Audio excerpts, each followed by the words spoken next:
So guys, जैसे कि पिछले पार्ट में हमने देखा था, लाइट ने रेम को मजबूर किया था एल को मारने के लिए ताकि मिसा की जान बच सके, और मिसा को बचाने के चक्कर में रेम खुद राग बनकर मर गया। अब एल की मौत के पूरे 10 दिन गुजर चुके हैं। पूरी दुनिया में किसी को नहीं पता कि एल का असली चेहरा क्या था, वो कौन था और उसका रियल नेम क्या था। एल के मरने से लाइट का काम अब 100% आसान हो चुका है। लाइट टास्क फोर्स के ऑफिसर्स के सामने एक नया नाटक शुरू करता है। सुनो सब लोग, मैंने एक ऐसा वॉइस फिल्टर बनाया है जो बिल्कुल एल की तरह काम करेगा।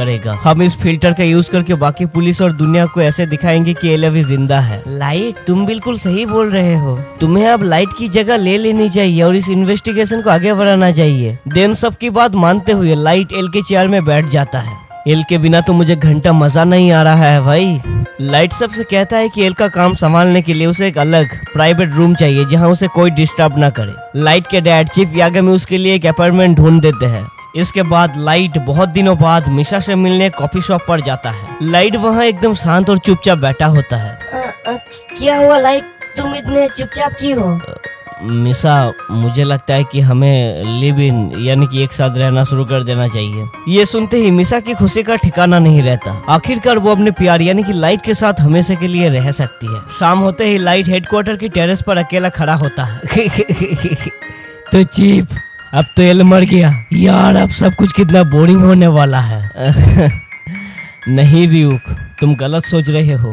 बोरिंग नहीं, अब मैं तुम्हें दिखाऊंगा कि एक नई दुनिया कैसे बनती है। रियूक ये सुनकर चौंक जाता है। लाइट तुरंत अपना पेन निकालता है और डेथ नोट खोलकर एक एक करके सारे बड़े बड़े क्रिमिनल्स का नाम लिखना शुरू कर देता है। एक के बाद एक दुनिया के कोने कोने से क्रिमिनल्स हार्ट अटैक से मरने लगते हैं। पूरी दुनिया अब कीरा के नाम से कांपने लगते हैं और धीरे धीरे लोग कीरा के इस मौत वाले इंसाफ को सच मानकर एक्सेप्ट कर लेते हैं। लेकिन दोस्तों, इसी बीच सीन शिफ्ट होता है जापान से बहुत दूर, इंग्लैंड के अनाथाश्रम में, जहाँ बोर्ड पर बड़े बड़े अक्षरों में लिखा हुआ होता है वेमिस हाउस। ये वही जगह है जो वतारी का असली घर था और हमारे एल का बचपन भी इसी ऑर्फेनेज में बीता था। वहाँ अंदर एक आदमी बहुत ही उदास चेहरे के साथ बैठा होता है। वो अपने सामने खड़े दो अजीब अनाथ बच्चों को देखता है जिसका नाम है मेलोर नियर। बच्चों, एक बहुत ही बुरी खबर है, हमारा एल अब दुनिया में नहीं रहा। एल की मौत की खबर सुनते ही मेलो एकदम पागल सा हो जाता है। 1 मिनट रॉजर, तुम्हारा क्या मतलब है? एल मर गया? वो कैसे मर सकता है? उसने मुझसे वादा किया था कि वो कीरा को पकड़ के ही रहेगा। हाँ,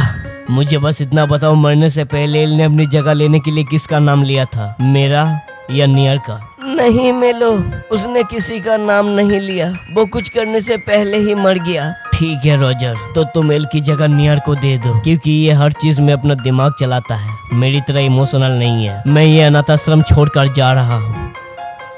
अब कहानी में सीधा 5 साल का टाइम स्किप आता है। हम वापस प्रेजेंट में आते हैं जहां नियर पूरी तरह बड़ा हो चुका है और एल की जगह कीरा केस को इन्वेस्टिगेट कर रहा है। नियर सीधा अमेरिका जाता है और वहां के प्रेसिडेंट से मीटिंग करता है। मिस्टर प्रेसिडेंट, इस दुनिया में डेथ नोट नाम की एक चीज है जिसका यूज करके कीरा लोगों को मार रहा है और इस वक्त वो नोटबुक जापानीज पुलिस के पास है। आप टीवी पर जिस एल को ऑर्डर देते हुए देख रहे हैं वो पूरी तरह से फेक है। असली एल कब का मर चुका है और जापानीज पुलिस ने ही उनका झूठा सेटअप बनाया है। ओए डायरेक्टर, ये लड़का कौन है? इसे हमारे सीक्रेट केसेस के बारे में इतना सब कुछ कैसे पता है? सर, इसका नाम नियर है और ये एल का रिप्लेसमेंट है। कीरा को पकड़ने के लिए अमेरिकन गवर्नमेंट एक अलग सीक्रेट ऑर्गेनाइजेशन बनाती है जिसका नाम रखा जाता है स्पीके, स्पेशल प्रोविजन फॉर कीरा। इसमें FBI और CIA के टॉप ऑफिसर को शामिल किया जाता है जिसे अब नियर लीड करेगा। दूसरी तरफ हम लाइट के घर को देखते हैं जहाँ सब लोग सोफे पे बैठे हुए होते हैं। सब कुछ सही चल रहा है भाई, अब मुझ पर किसी को 1% भी शक नहीं है। दुनिया में क्राइम बहुत कम हो चुका है, अब कोई गुनाह करने से पहले 100 बार सोचता है। तभी वहाँ लाइट की छोटी बहन सायु आती है। 5 साल बाद वो अब काफी बड़ी और खूबसूरत हो चुकी है। मात्सुदा उसे देखकर एकदम फ्लैट हो जाता है। सायु, तुम तो बहुत क्यूट लग रही हो यार। वही मात्सुदा, मेरे सामने बैठकर ये क्या चल रहा है तेरा? मैं तुम जैसे डरपोक पुलिस वाले से उसकी कभी शादी नहीं करवाऊंगा। सब लोग हंस रहे होते हैं। तभी चीफ यागामी के फोन पर आइजावा का कॉल आता है। चीफ, एक बहुत बड़ी गड़बड़ हो गई है। हमारे NPA के डायरेक्टर को किसी ने किडनैप कर लिया है। डायरेक्टर के किडनैप होने की खबर सुनकर सभी ऑफिसर एकदम शॉक हो जाते हैं और उन्होंने डायरेक्टर की रिहाई के बदले में डेथ नोट मांगी है।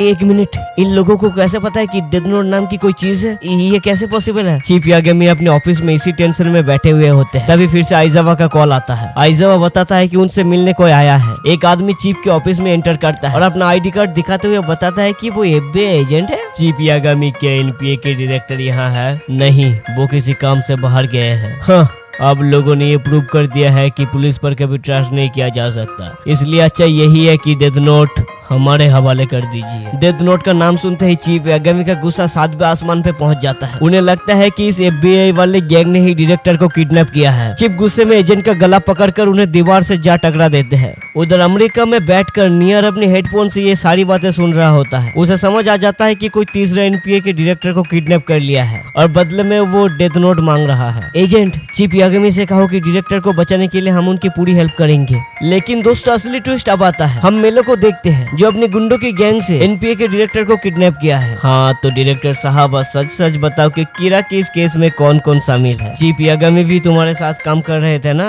हाँ हाँ, तुम बिल्कुल सही कह रहे हो, वो सब इसमें शामिल है। देन मिलर उसके गुंडे आपस में बात करने के लिए कमरे के अंदर चला जाता है। तभी उनका एक गुंडा भागते हुए आता है। भाई एकदम लोचा हो गया है, उस डायरेक्टर ने अचानक सुसाइड कर लिया है। ये कीरा का काम है।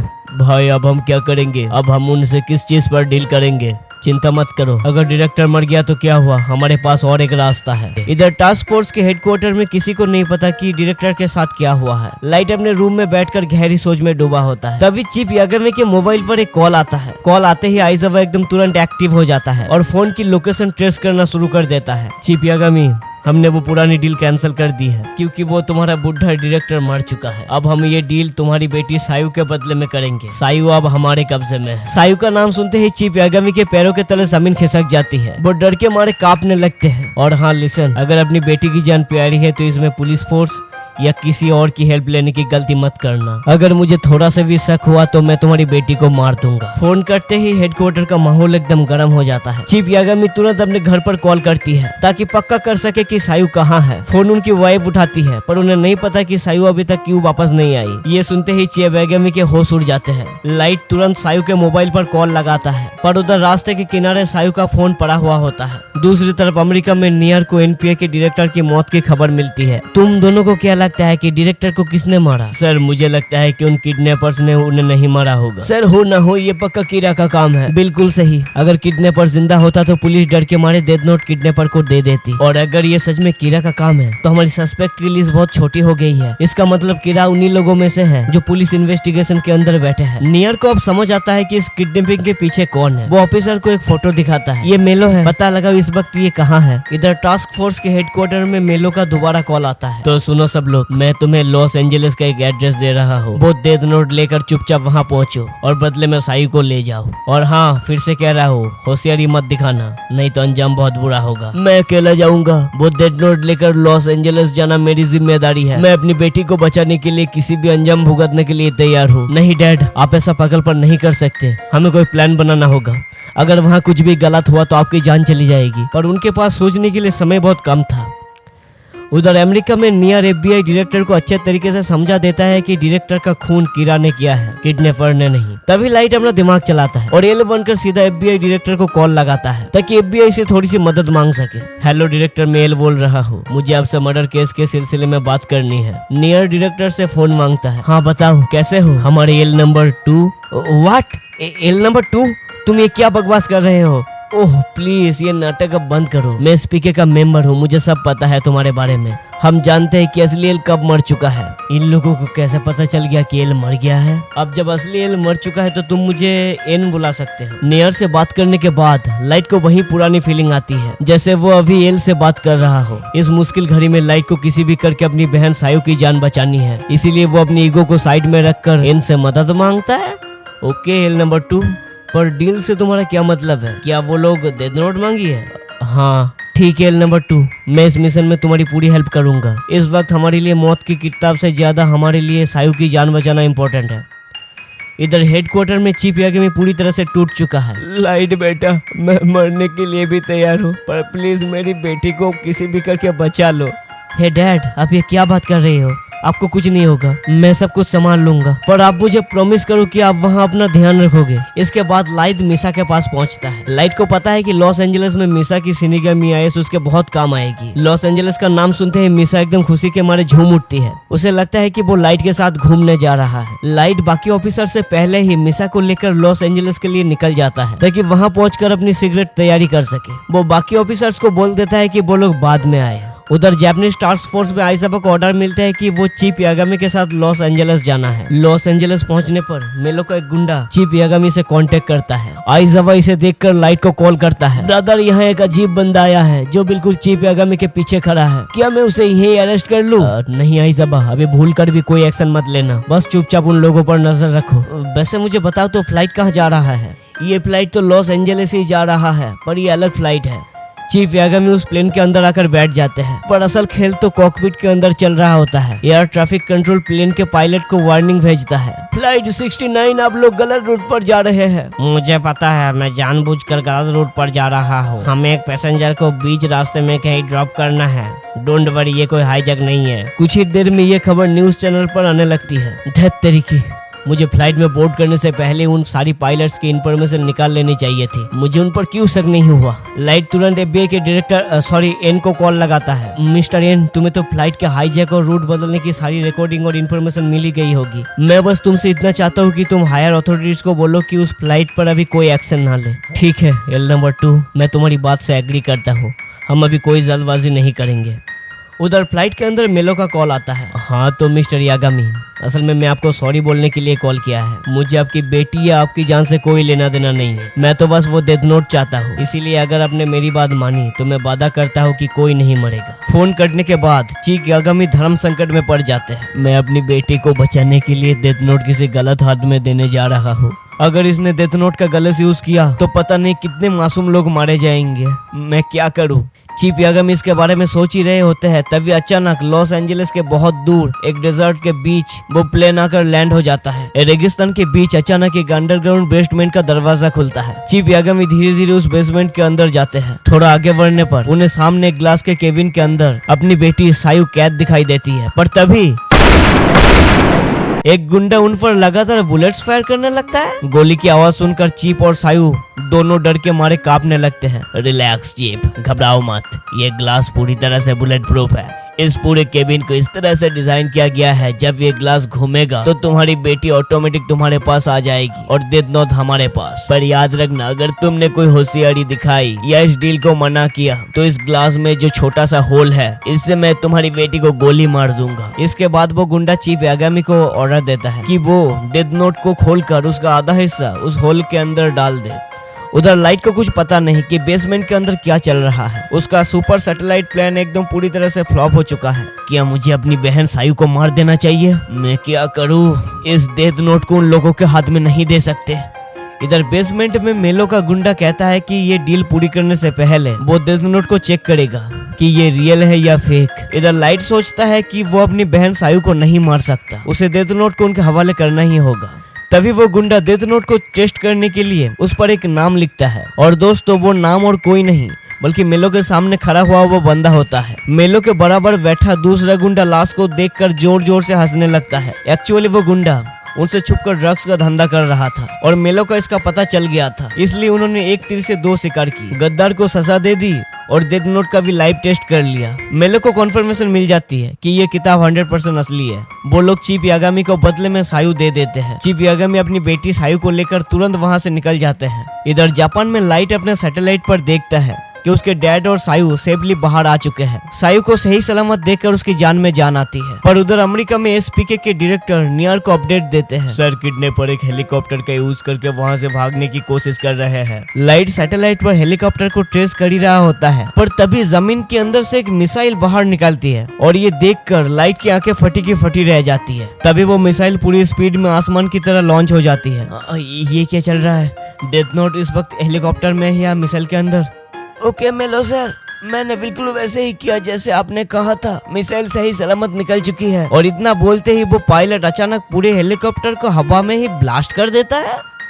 लाइट को अपनी आंखों पर यकीन नहीं होता कि उसे कोई ऐसे कैसे हरा सकता है। लाइट अपने हेडक्वार्टर के प्राइवेट रूम में एक लूजर की तरह चेयर में बैठा होता है। तभी मिसा उसके लिए एक ग्लास जूस लेकर आती है। लाइट गुस्से में जूस फेंक देता है मेलो का सबसे पहला टारगेट होता है FBI के डायरेक्टर। अचानक FBI डायरेक्टर हाथ पैर चलाते हुए जमीन पर गिर जाता है। मेलो एक एक करके उन सभी ऑफिसर्स का नाम लिखता चला जाता है और कुछ ही देर में FBI के डायरेक्टर के साथ साथ SPK के लगभग सारे टॉप ऑफिसर एक एक करके मरने लगते हैं। इस तबाही के बाद नियर तुरंत लाइट को कांटेक्ट करता है और उसे इस पूरे कांड का खबर देता है। नियर इस बार बहुत ज्यादा परेशान और गुस्से में होता है। लाइट, तुमने ना समझो की तरह उन्हें वो नोटबुक सौंप दी। अगर तुमने दिमाग लगाया होता तो आज मेरे लोग जिंदा होते।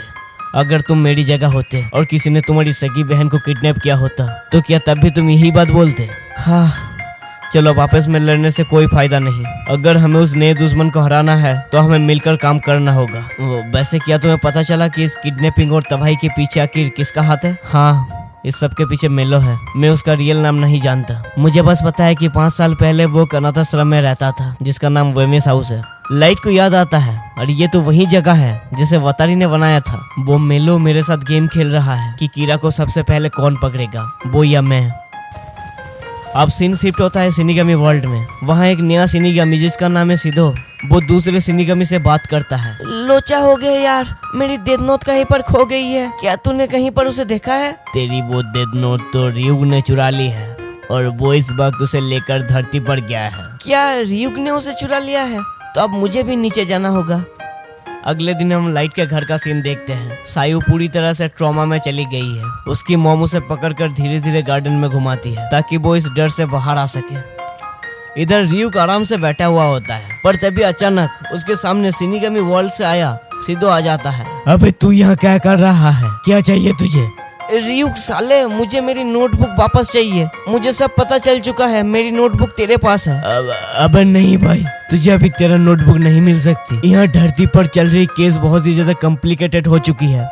मामला बहुत फंस गया है। पर सिदो बिल्कुल नहीं मानता और वो रियुक का पीछा लगातार चालू रखता है। देख भाई, अगर तुझे अपनी नोटबुक सच में चाहिए तो जाकर खुद ढूंढ ले। दूसरी तरफ आइजावा सबको एक बहुत बड़ी इंफॉर्मेशन देता है। दोस्तों, हमें पता चला है कि वो वेमिस हाउस कोई नॉर्मल अनाथ आश्रम नहीं था। वहाँ पर बच्चों को बेहतरीन ट्रेनिंग दी जाती थी ताकि एल का सक्सेसर यानी कि अगले एल बन सके। और रिकॉर्ड्स के मुताबिक नियर नाम का लड़के का अगला एल बनने का सबसे ज्यादा चांसेस थे।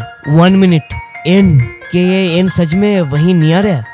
और हाँ, हमें उस मेलो के बारे में भी कुछ डिटेल्स मिली है। वो मेलो भी एल जितना ही सुपर इंटेलिजेंट है, पर वो हर चीज में नियर से हमेशा एक कदम पीछे रह जाता था, इसलिए वो नियर से नफरत करता है। लाइट अब पूरा माजरा समझ जाता है। वो नियर और मेलो के बारे में मिली डिटेल्स के आधार पर दोनों के स्केचेस तैयार कर लेते हैं। लाइट अब डिसाइड करता है कि उसे नियर से पहले मेलो को ढूंढकर खत्म करना होगा। मेलो के गैंग तक पहुंचने के लिए लाइट दोबारा मिसा का यूज करता है। वो मिसा से कहता है कि वो अपनी सिनिगामी आइस का यूज करे और सभी वांटेड क्रिमिनल्स की लिस्ट चेक करे। लाइट, जब मैंने वांटेड क्रिमिनल्स की फोटो देखी तो एक बंदे के सर के ऊपर उसके लाइफ स्पैन मुझे बिल्कुल नहीं दिखाई दे रही थी। इसका मतलब वो नोटबुक का ओनर बन चुका है। उसका असली नाम है कार्ल सिंडर। असली नाम मिलते ही लाइट तुरंत डेथ नोट पर कार्ल सिंडर का नाम लिख देता है, पर उसका मौत का कारण लिखता है कि कार्ल सिंडर मरने से पहले एक चिट्ठी भेजेगा जिसमें उसके बाकी सारे साथियों और मेलो के खुफिया ठिकाने का पूरा एड्रेस लिखा होगा। और दोस्तों, बिल्कुल लाइट के प्लान के मुताबिक कुछ समय के बाद ही उनके हेडक्वार्टर में एक लेटर पहुंचता है और लाइट को पता चल जाता है कि मेलो उसके सारे गुंडे इस वक्त कहां पर छुपे हैं। यस, लाइट उस लेटर को निकलकर आग लगा देता है। लाइट मिसा से कहता है थैंक यू, पर सिदो जलते हुए लेटर को पढ़ लेता है। सिदो को मेलो और उन किडनैपर के सीक्रेट ठिकाने का पूरा एड्रेस पता चल जाता है। वो समझ जाता है कि उसकी चोरी हुई डेथ नोट वहीं पर है। हाँ तो भाई, अब देखते हैं कि डेथ नोट आखिर किस लेवल तक काम कर सकती है। चलो एक टेस्ट शुरू करते हैं। सिदो वहाँ कोने में बैठकर सोच रहा है कि वो आखिर इन लोगों से अपनी नोटबुक कैसे वापस मांगे, क्योंकि इस वक्त वो किसी को भी दिखाई नहीं दे रहा था। सिदो अचानक मेलो के हाथ से वो नोटबुक उठाकर कार्ल सिंडर के सिर में रख देता है। अबे तेरी ये क्या बवाल है? ये नोटबुक अचानक हवा में कैसे उड़ने लग गया? अरे मेलो भाई, क्या बोल रहे हो? तभी कार्ल सिंडर का हाथ उस नोटबुक पर लग जाता है और उसके सामने खड़ा भयानक सिदो दिखाई देने लगता है। ओ बचाओ, हे भगवान, ये कौन है? मैं सिनिगामी हूँ। अगर तू नहीं चाहता कि तेरे सारे गुंडे दोस्त तुझे पागल समझे तो एक काम कर, इन सबको बोल कि इस नोटबुक को अभी टच करे, तभी ये लोग मुझे देख पाएंगे। मेलो और उसके साथी जैसे ही डेथ नोट को टच करते हैं, उनके सामने एक भयानक राक्षस दिखाई देता है। गुंडे डर के मारे पागल हो जाते हैं और अपनी गन्स निकालकर सिदो पर फायर करने लगता है। अबे बेवकूफो, मैं सिनिगामी हूँ, तुम इंसानी गोलियों से मुझे नहीं मार सकते। ये देखकर मेलो और उसके सारे गुंडों को फटी की फटी रह जाती है। दूसरी तरफ जापान में रियुक मैं इस डेथ नोट की ओनरशिप छोड़ रहा हूँ। तुम अब उस बंदे के पीछे जाओ जिसे मैं ये नोटबुक देने को कहा है। लाइट अपनी यादें बचाने के लिए तुरंत मिसा से उसकी दूसरी नोटबुक मांगता है। मिसा, अब से कीरा का काम बाहर से तुम्हें संभालना होगा। मैं इस नोटबुक से तुम्हें बहुत सारी खाली पेजेस निकाल कर दे रहा हूँ ताकि तुम आराम से बाहर से क्रिमिनल को मारती रहो और किसी को शक भी ना हो। ओके लाइट, जैसा तुम कहो। सिद्धू नोटबुक के पीछे रूल्स को देखता है। सुनो तुम लोग, ये नोटबुक के आखिरी पन्नों पर जो रूल्स लिखे हैं ये पूरी तरह से फेक है। खास करके ये 13 डेज रूल्स, ये तो एकदम बकवास है। सिद्धू की ये बात सुनते ही मेलो सोच में चला जाता है। ओ तेरी, अगर ये 13 डेज रूल झूठा है तो इसका मतलब कीरा ने इस रूल को जानबूझकर अपने फायदे के लिए लिखवाया था। इधर टास्क फोर्स के हेडक्वार्टर में बैठकर लाइट पूरी पुलिस फोर्स को एक फेक मैसेज भेजता है। मैं कीरा बोल रहा हूँ। डायरेक्टर जनरल की मौत के बाद मुझे समझ आ गई है कि डेथ नोट गलत हाथों में चली गई है। मैं आप लोगों को एक मौका देता हूँ। मैं ठीक 10:04 पर सारे किडनैपर्स को एक साथ मार दूंगा। मैं चाहता हूँ आप लोग वहाँ पहुँचो और डेथ नोट को वापस अपने कब्जे में ले लो। टास्क फोर्स के ऑफिसर आपस में बातें करने लगते हैं कि अगर ये बात सच साबित हुई तो हमें कैसे पता चलेगा कि वो क्रिमिनल्स मर गए या नहीं। इसलिए वो लोग डिसाइड करते हैं कि टीम में से कोई शिनिगामी आईएएस का डील करेगा ताकि उन क्रिमिनल्स का चेहरा देखकर उनका असली नाम और उनकी डेथ कंफर्म की जा सके। देने में पता चलता है कि रीग ने डेथ नोट चीफ यागामी को दे दी है। ये डील मैं करूंगा। मेरी बेटी की वजह से डेथ नोट गलत हाथों में चली गई है और मैं इस टास्क फोर्स का चीफ हूँ। ये मेरी जिम्मेदारी है। चीफ यागामी तुरंत रीग से शिनिगामी आईएएस का सौदा कर लेते हैं। अब ठीक 10:04 पर पूरी पुलिस फोर्स मेलो के उस अंडरग्राउंड हाइट आउट के बाहर पहुंच जाती है। लाइट कंट्रोल रूम से प्लान शुरू करने को कहता है। हाइड आउट के अंदर चीफ अपने शिनिगामी आईएएस का यूज करके 3 क्रिमिनल्स को मार देते हैं। तभी एफबीआई और टास्क फोर्स के बाकी लोग अंदर घुसना शुरू करते हैं। अभी ये पुलिस वाले अंदर कैसे आ गए? सिद्धू को तो मैंने बाहर नजर रखने के लिए कहा था। दूसरी तरफ हम देखते हैं कि रियुक सिद्धू का मुंह बंद कर रखा है। ओए सिद्धू, तुझे अपनी डेथ नोट वापस चाहिए ना, तो चुपचाप अपना मुंह बंद रख। टास्क फोर्स के ऑफिसर तेजी से अंदर आते हैं। चीफ यागामी आगे बढ़कर डेथ नोट को अपने कब्जे में ले लेते हैं। चीफ यागामी को मिलो भी मिल जाते हैं। पीछे हटो सब लोग, अगर किसी ने एक कदम भी आगे बढ़ाया तो मैं पूरी बिल्डिंग को उड़ा दूंगा। कंट्रोल रूम से आवाज सुनकर लाइट समझ जाता है कि यही लड़का मेलो है। उधर चीफ यागामी शिनिगामी आईएएस से मेलो का असली नाम पता लगा लेते हैं। मुझे तुम्हारा असली नाम दिख रहा है, मिहाइल खिल। अपना असली नाम सुनकर मेलो का होश उड़ जाता है।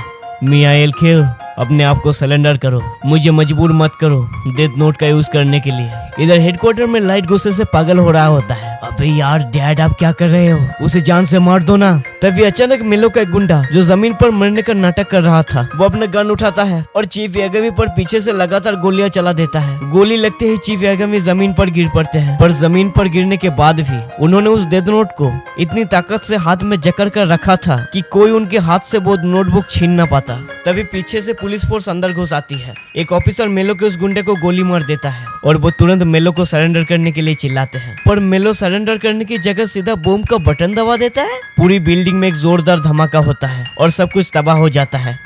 एक ऑफिसर फटाफट कंट्रोल रूम में लाइट को कॉल लगाता है। लाइट, लगता है मेलो भागने में कामयाब रहा।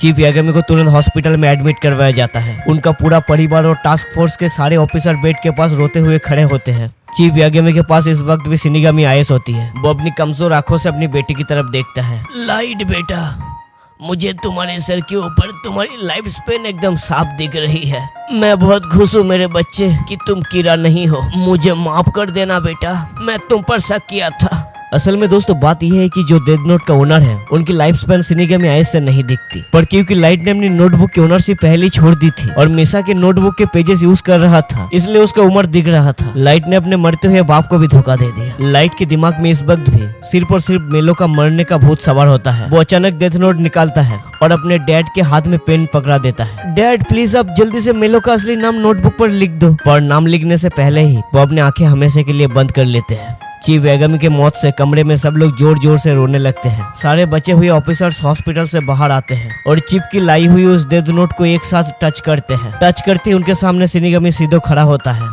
सिद्धू, हमें इस कीरा केस को सॉल्व करने के लिए सिर्फ एक ही नोटबुक की जरूरत है। तुम अपनी ये नोटबुक ले जा सकते हो। सिद्धू खुश होकर अपनी डेथ नोट उठाता है और वहां से चला जाता है। रियुक लाइट के पास आकर धीरे से बोलता है, क्यों लाइट, एक बात तो अच्छी है ना, कम से कम तुम्हारा डैड मरते वक्त भी तुम्हें एकदम निर्दोष समझकर मरे, उन्हें एकदम सुकून की मौत मिली। अब जब डेथ नोट दोबारा बाहर आ चुकी थी तो कीरा का खौफ पूरी दुनिया में पहले से डबल तेजी से बढ़ने लगता है और रोज रोज बड़े बड़े क्रिमिनल्स अचानक हार्ट अटैक से मरने लगते हैं। लोग अब कोई भी गुनाह करने से पहले डर के मारे कांपने लगते हैं। यूएसए के प्रेसिडेंट मैकडोनाल्ड ट्रम्प अचानक टीवी पर आते हैं और पूरी दुनिया के सामने एक बहुत बड़ा ऐलान करते हैं। पिछले कुछ सालों में कीरा की वजह से क्राइम रेट एकदम 0 हो चुका है। हम कीरा को उसके इंसाफ करने के तरीके से पूरी तरह से स्वीकार करते हैं। ओ नहीं, ये अमेरिका वाले भी कीरा के सामने डर गए हैं। यस, मैं कामयाब रहा। हेडक्वार्टर के अंदर मात्सुदा को लगता है कि कीरा सही काम कर रहा है। उसकी बात सुन के लाइट बहुत सीरियस हो जाता है और बोलता है, देखो मात्सुदा, अगर कीरा कभी पकड़ा गया तो पूरी दुनिया उसे घटिया क्रिमिनल ही कहेगी, लेकिन अगर वो बिना पकड़े गए इस पूरी दुनिया को बदल देता है तो पूरी दुनिया उसे इंसाफ कहलाएगा। इसी बीच सीन शिफ्ट होता है अमेरिका में। हम देखते हैं एक लड़की अभी अभी बाथरूम से नहाकर निकली है। तभी वहाँ पर मेलो की एंट्री होती है और उसे अपना हॉस्टेज बना लेती है। एक्चुअली वो लड़की नियर की एसपी के टीम की एक एजेंट होती है। मेलो उसे पकड़कर सीधा एसपी के हेडक्वार्टर के अंदर घुस जाता है जहाँ नियर बैठा होता है। हाँ तो कैसे हो हमारे प्यारे नियर, बहुत दिनों बाद मिले यार। देख, तेरी इस ब्यूटीफुल एजेंट की जान इस वक्त मेरे हाथ में है। मुझसे दुश्मनी बाद में निभाना, पहले चुपचाप मेरी फोटो को वापस कर दे जो तेरे पास है। नियर बिना किसी सवाल के मेलो की वो पुरानी फोटो उसे वापस दे देता है। जाने से पहले एक फ्री की इन्फॉर्मेशन सुनते जाओ नियर, उस डेथ नोट के पीछे जो 13 डेज वाला रूल है ना, वो पूरी तरह से फेक है। मेलो के जाते ही नियर इस बात को कंफर्म करने के लिए जापान में लाइट को कॉल लगाता है। हेलो लाइट, मुझे बस इतना बताओ, वो जो डेथ नोट में 13 डेज वाला रूल लिखा है, क्या वो सच में असली है या फेक? नियर, तुम ये क्या अजीब बात कर रहे हो? वो 13 डेज वाला रूल एकदम 100% सच है। अगर कोई 13 दिन नाम नहीं लिखेगा तो वो मर जाएगा। ओह, तो ऐसी बात है। अब मुझे पक्का यकीन हो गया कि कीरा शिनिगामी से झूठ बुलवा रहा है। नियर की इस बात को सुनते ही लाइट शॉक हो जाता है। आइजावा के दिल में लाइट को लेकर एक बहुत बड़ा शक बैठ जाता है। अगर नियर की बात सच है और वो 13 डेज वाला रूल सच में फेक है, तो इसका मतलब जब हमें लाइट को और मिसा को 50 दिनों तक अपनी कैद में रखा था वो बेकार था। देखिए दोस्तों, अगर हम 1 सेकंड के लिए मान भी ले कि ये बात सच है, पर हमें ये भी भूलना नहीं चाहिए कि चीफ यागामी शिनिगामी आइस से कंफर्म करके गया था कि लाइट कीरा नहीं है। लाइट अब अच्छे से समझ जाता है कि एन उस पर पूरी तरह से शक कर रहा है। वो सीधा अमेरिका प्रेसिडेंट मैकडोनाल्ड ट्रम्प को कॉल लगाता है। कीरा बनकर, मिस्टर प्रेसिडेंट, मैं कीरा बोल रहा हूँ। मुझे पता चला कि अमेरिका में ये जो एसपी के नाम का ऑर्गेनाइजेशन बनी है, ये मेरे रास्ते में सबसे बड़ी पत्थर बन रही है। मैं चाहता हूँ आप जल्दी से जल्दी एसपी को पूरी तरह से खत्म कर दे।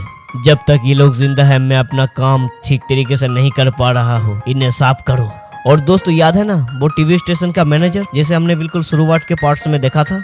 वही मैनेजर अब कीरा का सबसे बड़ा चमचा बन चुका है। वो अमेरिका जाता है और कीरा के हजारों अंधे सपोर्टर्स को एक साथ इकट्ठा कर लेता है। वो लोग सीधा अमेरिका में एसपीके के हेडक्वार्टर की बिल्डिंग के बाहर पहुंच जाता है। वो लोग जोर जोर से कीरा कीरा चिल्लाते हुए बिल्डिंग के दरवाजे और कांच तोड़ना शुरू कर देते हैं और बिल्डिंग के अंदर घुसने लगते हैं। एक्चुअली दोस्तों ये सब इत्तेफाक नहीं था, बल्कि खुद यूएसए के प्रेसिडेंट मैकडोनाल्ड ट्रम्प ने उन लोगों को ऐसा करने के लिए ऑर्डर दिया था। ओके नियर, अब तुम्हारा बचना नामुमकिन है। मिसा भी अपने शिनिगामी आइस के साथ तैयार थी। वो साकुर टीवी का मैनेजर एक हेलीकॉप्टर में बैठकर भीड़ को लगातार ऑर्डर देता रहता है। लाइट नियर को फोन लगाता है। नियर, तुम्हें जल्दी से उस बिल्डिंग से बाहर निकल जाना चाहिए। कीरा होने के बावजूद भी तुम मुझे बचाना चाहते हो? व्हाट? तुम मुझे अभी भी कीरा बुला रहे हो? हाँ, मुझे तुम पर पहले से 100 गुना ज्यादा शक है, क्योंकि जब मैं तुम पर शक करना शुरू किया तभी एसपीके पर हमला हो गया। ये कुछ ज्यादा जल्दी नहीं हो गया? तुम बिना सोचे समझे कुछ भी बकवास किए जा रहे हो नियर। नियर फोन पर लाइट से बात करते करते टास्क फोर्स के सारे ऑफिसर को इशारा करता है कि लाइट ही असली कीरा है। उधर हेडक्वार्टर के अंदर बैठा हमारा ऑफिसर आइजावा को शक अब लाइट पर होता है। नियर सच बोल रहा है, एल ने भी सबसे पहला शक लाइट पर किया था। नियर सर जल्दी कीजिए, हमें यहाँ से तुरंत निकलना होगा। घबराओ मत, अब हम एल की लेगेसी और एंटी कीरा फंड्स का असली यूज करेंगे। दिन तभी एसपी के बिल्डिंग की छत से खिड़कियों से करोड़ों अरबों रुपए हवा में बारिश की तरह नीचे गिरने लगते हैं। हवा में इतने सारे नोट उड़ते देख कीरा के उन सारे अंधे सपोर्टर का दिमाग एकदम सुन्न हो जाता है। वो लोग जो अभी तक बिल्डिंग तोड़ रहे थे वो अचानक उन पैसों को देखकर बिल्कुल पागल हो जाते हैं। उधर लाइट स्क्रीन पर ये पूरा नजारा देखता है, उसका होश उड़ जाता है। सीन बिल्कुल वैसा ही होता है जैसा नियर ने सोचा था। भीड़ कीरा को भूलकर जमीन में गिरे पैसे के लिए आपस में ही कुत्तों की तरह लड़ना शुरू कर देती है। नियर और उसके बचे हुए ऑफिसर्स इस अफरा तफरी में फायदा उठाकर चुपके से मास्क पहनकर भीड़ के बीच से सेफ बाहर निकल जाते हैं। सिट! लाइट अपने कंप्यूटर के सामने बैठा होता है। तभी अचानक उसके फोन पर नियर का कॉल आता है। हेलो एल नंबर 2, कैसे हो? मैं बस ये बताने के लिए फोन किया था कि हम लोग बिल्कुल सेफ है। ओह, ये तो अच्छी बात है नियर। अब तुम लोग समझ चुके होंगे कि कीरा जापानीज टास्क फोर्स में से ही कोई है। मैं तुम्हें अपना नंबर देता हूँ, तुम मुझे जब चाहे तब कॉल कर सकते हो। उधर टास्क फोर्स के क्वार्टर में आइजावा को नींद नहीं आ रही होती। मैं लाइट पर शक नहीं करना चाहता, चीफ यागामी के लिए इज्जत है मेरे दिल में। इधर लाइट अपने कमरे में अकेले बैठा हुआ है। अगर मेरे बाकी ऑफिसर्स नियर से कांटेक्ट करता है तो वो मेरे बारे में सारी डिटेल नियर को दे देंगे। सिचुएशन को अपने हाथ से जाते हुए देख लाइट मिसा को एक इमरजेंसी सिग्नल भेजता है। मिसा जैसे ही अपने कंप्यूटर से लाइट की भेजी हुई फाइल खोलती है तो उसमें लिखा होता है, मिसा मैं चाहता हूँ तुम हमेशा हैप्पी रहो और एक खुशहाल लाइफ जियो, हमेशा खुश रहो और एक नॉर्मल जिंदगी जियो। अरे ये लाइट को अचानक क्या हो गया? लेकिन दोस्तों दूसरी तरफ हमारे टास्क फोर्स के ऑफिसर आइजावा सीधा नियर को कांटेक्ट करता है। हेलो नियर, असली एल मरने से पहले 2 सस्पेक्ट को कीरा के शक में अपनी कस्टडी में लिया था, जो थे लाइट और मिसा। पर उस 13 डेज वाली रूल की वजह से वो दोनों निर्दोष साबित हो गए थे। लेकिन अब जब पता चला कि वो रूल फेक था तो सिर्फ उस बेस पर हम लाइट को मासूम नहीं बोल सकते। और हाँ, और एक बात, लाइट ने चीफ यागामी के साथ मिलकर एक फेक एग्जीक्यूशन नाटक किया था जहां उन पर बंदूक तान दी गई थी। एल का सोचना था कि अगर ये दोनों कीरा और सेकंड कीरा होते तो अपनी जान बचाने के लिए चीफ को वहीं स्पॉट पर मार देते, पर उन्होंने ऐसा नहीं किया था। ये कीरा बहुत ही ज्यादा शातिर है। उसने जानबूझकर पहले कस्टडी में आकर अपने आप को निर्दोष साबित किया ताकि पूरे पुलिस फोर्स का शक उस पर से हट जाए। आइजावा मुझे एक बात बताओ, क्या लाइट खुद चलकर कस्टडी में बैठने आया था? हाँ नियर, लाइट खुद हमारे पास आया और कहने लगा कि अनजाने में शायद वही कीरा है, इसलिए उसे कैद कर ली जाए। बिंगो, अब मुझे पूरी तरह से समझ आ गया है, लाइट ही असली कीरा है। उसने पूरा ट्रैप पहले से ही सेट किया था। इस मीटिंग के बाद आइजावा तुरंत हेडक्वार्टर में वापस आता है और बाकी ऑफिसर्स के सामने लाइट को सब बताता है। लाइट, मैंने नियर से कांटेक्ट किया था और उसे पूरी बात बता दी कि हमारा शक तुम पर है। हाँ आइजावा, मैं समझ गया, तुमने अच्छा काम किया। आइजावा की बात सुनकर बाकी ऑफिसर का भी शक गहरा होता है। उन्हें लगता है कि अगर लाइट कीरा है तो वो पक्का मिसा के यूज कर रहा है और उसके थ्रू वो बाहर से किलिंग करवा रहा है। वो लोग उसके घर की तलाशी लेने पहुंच जाते हैं। उधर लाइट अपने रूम में बैठकर स्क्रीन पर ये सब देख रहा होता है और मन में हंस रहा होता है। बेटा, जितनी तलाशी है लेनी है ले लो, कुछ नहीं मिलेगा। ऑफिसर्स पूरे 1 घंटे तक मिसा के घर का कोना कोना छान मारते हैं पर उन्हें घंटा कुछ नहीं मिलता। तलाशी खत्म होने के बाद आइजावा कहता है कि उन्हें किसी ऑफिसर को मिसा के घर पे रुकना होगा उस पर नजर रखने के लिए। आइजावा वापस हेडक्वार्टर पहुंचता है और लाइट को अपडेट देता है और तभी टीवी पर पुराने साकुरा टीवी के मैनेजर का लाइव शो चलने लगता है और वो कीरा के नाम पे पैसे वसूली कर रहा था। लाइट टीवी देखकर गुस्से में लाल हो जाता है। इस साले मैनेजर की इतनी हिम्मत कैसे हुई कीरा के नाम पे ऐसे घटिया हरकत करने की। लेकिन तभी टीवी स्क्रीन पर एक ऐसा भयानक नजारा दिखता है जिससे सबके होश उड़ जाते हैं। एक नया अनजान बंदा जिसके पास अपनी शिनिगामी आईएस और डेथ नोट होती है, वो उस मैनेजर के शो में आने वाले हर एक गेस्ट को एक एक करके लाइव टीवी पर मारने लगता है और आखिर में वो उस मैनेजर को भी हार्ट अटैक से मार देता है। आइजावा टीवी पर ये लाइव मौत देखकर शॉक हो जाता है, उसका दिमाग चकराने लगता है। ये क्या हो रहा है? दोस्तों, ये पूरा खेल हमारे लाइट का ही एक मास्टर प्लान था। वो नया किलर तेरू मिकामी नाम का एक आदमी होता है जिसके विचार यानी कि आइडिया बिल्कुल कीरा से 100% मैच करते हैं। एक्चुअली लाइट ने मिसा को वो फाइल भेजकर नाटक किया था, उसके पीछे असली मतलब कुछ और ही था। लाइट ने मिसा से कहा था कि वो अपनी डेथ नोट की ओनरशिप छोड़ दे ताकि उसकी सारी यादें मिट जाए, पर यादें मिटने से पहले वो नोटबुक ले जाकर तेरू मिकामी को दे दे जिसका एड्रेस लाइट ने उस लेटर पर दिया था। ओ मेरे भगवान, कीरा ने मुझे खुद इस समाज से बुराई और क्राइम को साफ करने के लिए चुना है। अब मैं सब क्रिमिनल को मिटा दूंगा। और दोस्तों, इसी सीन के साथ हमारे डेथ नोट सीरीज का पार्ट 3 यहीं पर खत्म होता है। लाइट ने पूरी बाजी फिर से अपने हाथ में ले ली है और नियर के सामने एक नया तीर छोड़ दिया है। अगर दोस्तों आप इसका पार्ट 4 देखना चाहते हैं जो कि फाइनल पार्ट है तो वीडियो पर लाइक कीजिए और चैनल को भी सब्सक्राइब कर देना यार। चलो मिलते हैं अगले वीडियो में, तब तक के लिए बाय बाय।